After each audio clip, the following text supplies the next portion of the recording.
Here we go, back again with another match day preview and also a new signing for Sunderland AFC. Yes, over the last couple of days, Sunderland have signed Frederick Alvarez from West Ham on a long season year loan. The young West Ham defender is apparently going to be missed by the West Ham fans. A lot of West Ham fans have seen him in pre-season and did like what they've seen, and he did have a very good pre-season to all accounts. So that's a very good coup from Lee Johnson and Christian Speakman to get this young Frederick Alvarez from West Ham. Absolutely fantastic. Now today we've also announced another signing. It is Nathan Broadhead, a forward / winger from Everton. Everton, the 23-year-old, is on again another long season loan. On loan all season again. He was on the bench, I think he was again on Everton at the weekend. So they must rate him quite highly to be on the bench at the weekend and then to be at Sunderland for a full season. For me, again, another good coup from Lee Johnson and Christian Speakman. Now, Nathan Broadband, the 23-year-old, again, as I always say, Lee Johnson is excited to have the lad at the Stadium of Light. He's joined on a long season loan following the signings of Alex Pritchard, Callum Doyle, Corey Evans, Dennis Serkin and Frederick Alvarez this summer. So we've got a bunch of young lads coming at Sunderland, which is good to see the young lads being given a chance and young lads being brought in. A youthful setup along with one or two older heads like McGeady and like Aiden O'Brien there. So he's a Wales under-21 international, you know. And he did play for Burton between, I think it was 2019, 2020. He played 22 games, scored 2 goals for Burton. Not a great comeback, 2 goals, but still, it doesn't matter. End of the day, he's going to get experience from that sort of being out in League One. If they were in League One back then, I'm sure they were. You know, so he did play in the Europa League as well, against Apollonia and Limassol, I think it was. So he's got a little bit of experience. And obviously Everton want to bring the lad on, giving him some more experience at the top end of League One with Sunderland. Now Sunderland have now got, you know, Ross Stewart. We have this Broadhead. Do we still want to keep Will Grigg? Will Grigg wasn't even in the fold at the weekend. Wasn't even a sniff. I've been on the bench at the weekend. So for me, that says that Lee Johnson wants to offload Will Grigg, and so does KLD. Seriously, Christian Speakman. They all want to offload Will Grigg now. Whether we can get Will Grigg away on a season-long loan or whether we can get the guy sold, you know, it's down to them what kind of business, you know, they want to do. So we signed this other lad now on a long season loan, and tomorrow we do take on Burton Albion. Now, Burton Albion are top of the table. So this is the top of the table clash. A top of the table clash. Both teams have won both games, and Sunderland have won 3 from 3 this season so far. Burton Albion lost, I think it was, did they lose to Oxford in the ELF Cup? I think they lost to Oxford. I think they did. But going back to the signings, I'm excited. Yes, I am excited. It's a stamp of authority down from KLD. Doesn't want to spend a fortune. Doesn't want to be held for ransom. He's going to make sure he brings in loanees, brings in 1 or 2 good young snippets that you can get, good players that you can bring in. He's not going to spend a fortune. He's going to try and get Sunderland promoted in a healthy, you know, a healthy sort of footing financially wise. And then probably when we do get promoted to the Championship, then he will have to sort of start preparing to build a good squad and spend a bit of money. But we'll have to get there first. You know, we have to get to the Championship first. We're in League One at this moment in time. And we are taking on Burton Albion, who beat Ipswich at the weekend. Ipswich, terrible start of the season.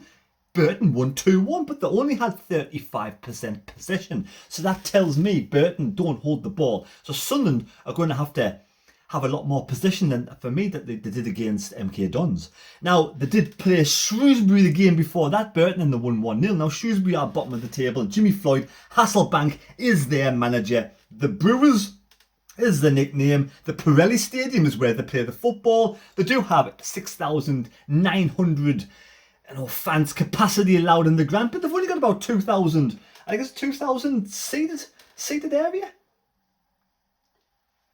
So they were founded in 1950 and they're about 71 years old, so they're slightly older than me, just slightly older than me, Burton Albion. So at the end of the day, they've got one, for me, Omari Patrick Omari Patrick, is that his name? 6'4", 6'1" tall, forward striker, could be dangerous. Brought in from Carlisle. While at Carlisle, he played 44 games, scored 7 goals. So again, he's just a young lad coming through. He could be anything. He looks like a big brick shithouse to me. So he's going to be a strong unit to defend against. So the likes of Callum Doyle, the 17-year-old kid, will need to do well against this big strong lad from Burton Albion. But I do believe that Sunderland can take this match on Tuesday and make it 3 out of 3 and go to the top of the table. Why not? Can we not take this match? We have to try and win every single game. Now for me, I've heard on the grapevine that McGeady won't be starting on Tuesday. I don't know if that's 100% certain, and I don't know if it's true. But Evans as well was injured during the game against MK Dons. Now, will he come back into the setup? Now, the side I do think Lee Johnson will start with, for me, is as such. I do think Lee Johnson will keep Burge in goal. I think he will have Serkin as left back, Winchester as right back, Evans, and I think it'll be Dan Neil who stays in the centre. Then Embleton, and then we're probably going to start with O'Brien. I've heard they're going to start Aiden O'Brien on the left, Gooch and Stewart. Now, would you be starting those players? Are you happy with that team he's putting out? McGeady cannot play every single match. He's not 100% fit. So he's going to try and keep him fit for Wimbledon at home at the weekend. Do we do that? Do we rest McGeady, keep him on the bench and bring him on if needed towards the end of the game? Interesting. Burge, that awful mistake at the weekend, but he made 1 or 2 good saves as well. So is Burge. Can Burge... Would you start Burge again? And would you bring Patterson in? Patterson's played some decent football. For me, I've always said it. I'm 50-50. 50-50 on both of them. I'm not quite sure which one I would start. I'd be happy with any of them starting. I mean, I'd be happy to give Patterson a start in the league, see what he can do. But also, Burge the benefit of the doubt. You know, everybody makes mistakes throughout the creators. Keepers have found out when they do. Now, if he makes another mistake, then for me, Patterson must come in because, you know, you make one mistake. He made the mistake first game of the season against Bristol Rovers last season, but he made amends, having some really good games after that. So we'll see how he fares. We'll give him the benefit of the doubt. We'll play him tomorrow, see how he fares. Good game, keeps his place. If he has a stinker or makes 1 or 2 mistakes that lead to goals, then it's time to bring in Patterson.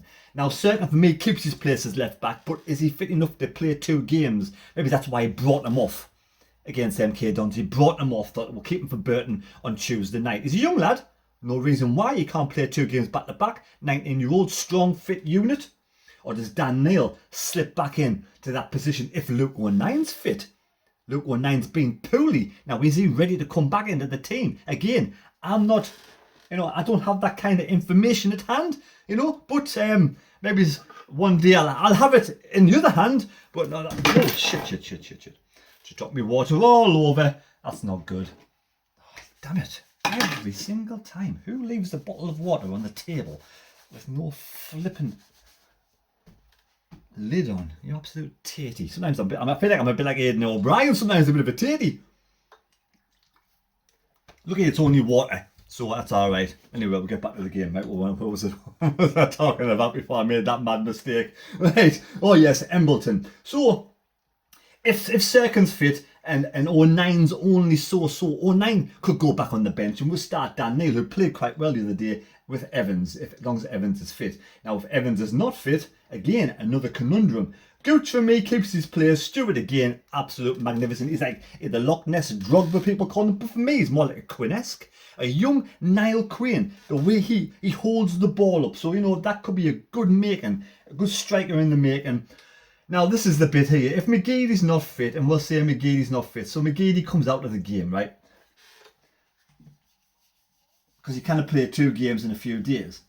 Now we have Aiden O'Brien, who for me, I think Lee Johnson wants. I mean, Lee Johnson in his post-match interview said there's going to be some strange decisions over the next few weeks of players being picked, but they're going to have to try and do that because the squad isn't strong enough to keep playing the same players over and over again. Little niggers, this, that and the other. So, I think he's going to start Aiden O'Brien. But if it was me, would you start Joshua Hawkes there instead? Would you bring Josh Hawkes or Aiden O'Brien? Now, against an away side, a compact ground, you want somebody with experience. I understand if we do play Aiden O'Brien. So long as we get the goals and Aiden O'Brien can assist Stewart, fair enough. If it's not working, then at half time, you bring on Josh Hawkes. So if it's not working at half time, you bring on Josh Hawkes. This is the team I think he will be starting tomorrow night. Again, it's not what I would pick, but end of the day, we believe in what the manager's doing. We believe in where Sunderland are going, and I believe in the team, and they get 100% support. So why not? That team isn't a bad-looking side to take Burton. Burton, 100% unbeaten. Sunderland, 100% unbeaten. Top of the table clash. Now, score predictions.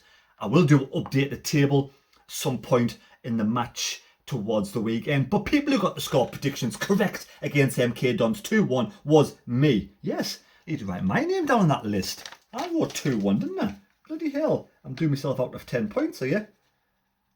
The maddest of mistakes. There we go, the maddest of mistakes. Then there was Angelic Skin, Robert Chaplow, Nathan Cooleyho, I like that name, Nathan Cooleyho, Andy Hunter, Ian Whale, John Forbes, Doug B, Kevin Cowell, Lennon Keegan, Mark 271190, Jacob Aviard, Callum Hall, and Craig. Yes, Craig. So, if anybody I've missed out, let me know and I'll try and dig it up off the computer. Otherwise, well done. 10 points are going to you. And at this moment in time, the top of my head, I do think the likes of Angelic Skin and probably Nathan Cooleyho, maybe one or two others are top of the table. And what's your score predictions for this Tuesday's match against Burton Albion down at the Pirelli Stadium? I am going again. And, you know, what do you think I'm going to go for? I am going to go for Burton 1, Sunderland 2. There you go. A fourth consecutive 2-1 victories for Sunderland. And would you take that? You know, at the end of the day, I'd take your hand off. I would take your hand off for that kind of result. Fantastic. 4 wins out of 4. Top of the table by Tuesday night, 10 o'clock. Would be happy days 100%. So leave your score predictions down below in the comment section. Much appreciated. And we'll see how it goes. And are you happy with this Nathan Broadhead coming in? 23-year-old striker from Everton. Are you over the moon with this young, long season year loanee? And also Frederick Alvarez. The both of them peripherals of Premier League football on the substitutes bench for Everton. Almost ready for West Ham. Surely these two players can take a drop down to League One and bring back the goods for Sunderland. There you go. Thanks for watching the video. Please take care. God bless me. God go with you. And don't forget, I will be doing a match live stream watch along tomorrow night, probably from about 7:15, to have a good chat about the team setup. And we'll see you then. Take care or be square. Is that even? Even a saying? See you later. I lost my hand. Bye. Guess who's back? Back again. Mistake is back. Oh, what an absolute tatey I am. I said I was a tatey before. I'm a tatey again.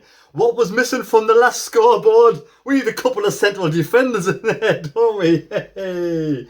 I was thinking to myself, it doesn't look right. What's going on? We'd have more than 9 players in the team, don't we? Surely. Yes, so Flanagan and Doyle are going to be the centre-backs on Tuesday, along with certain Winchester, Burge, Evans, Neil, Embleton, O'Brien, Gooch and Stewart. And we're going to win 2-1. Only me could miss central defenders out of a team sheet. It's been a long goddamn weekend, right? We'll see you later. We'll see you tomorrow night. I'll be refreshed, fully vigored and ready to go tomorrow night.